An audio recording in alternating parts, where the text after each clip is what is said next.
Assalamualaikum warahmatullahi wabarakatuh. Perkenalkan, nama saya Muhammad Muizul Hanani, NIM E2018-2308 dari kelas Ekonomi Syariah 7. Di sini saya akan menjelaskan tentang ekonomi reformasi pada masa reformasi dari kelompok 1. Reformasi adalah atau era reformasi atau pasca Soeharto dimulai pada tahun pertengahan 1998, tepatnya saat Presiden Soeharto mengundurkan diri pada 21 Mei 1998.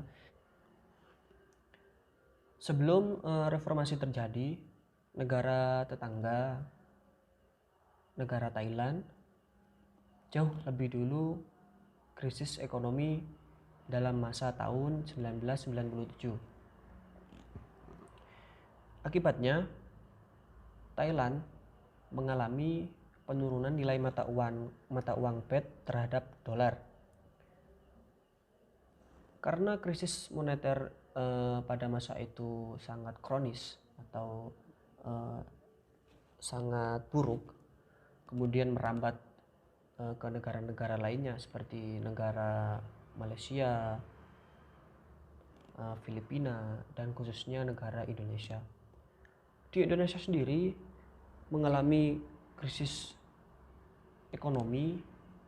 Pada masa itu nilai tukar rupiah terhadap dolar sangat terpuruk atau melemah pada masa itu.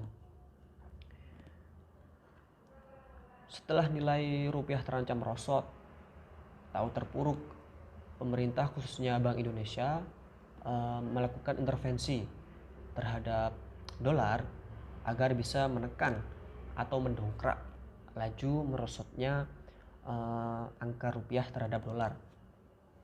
Namun cara ini gagal karena cadangan dolar di Bank Indonesia menipis pada saat itu. Setelah gagal dalam menekan angka nilai tukar dengan cara tersebut, pemerintah meminta bantuan terhadap IMF pada saat itu. Namun pihak IMF tidak percaya bahwa negara Indonesia ini dulu mengalami krisis moneter pada masa kepemimpinan Orde Lama.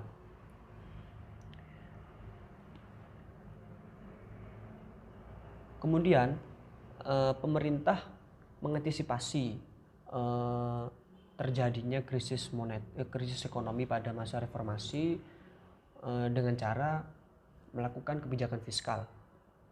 Kebijakan fiskal ini ada beberapa yang dilakukan oleh pemerintah. Yang pertama, prinsip anggaran berimbang.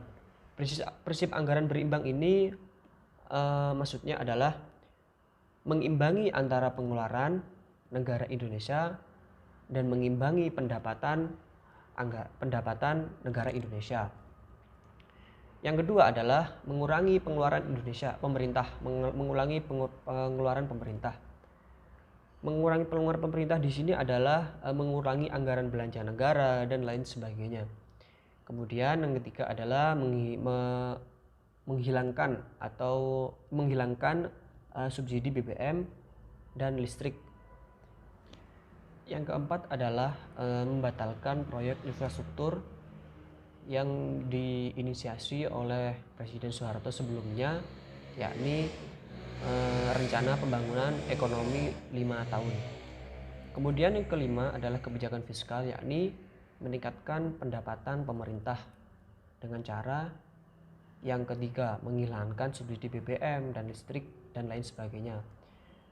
Dan yang keenam adalah meningkatkan bea cukai pada sektor impor dan ekspor.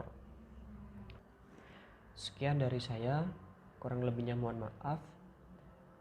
Untuk penjelasan ekonomi pada masa reformasi selanjutnya dilanjutkan oleh anggota kelompok yang lain, khususnya kelompok 1. Terima kasih. Wassalamualaikum warahmatullahi wabarakatuh.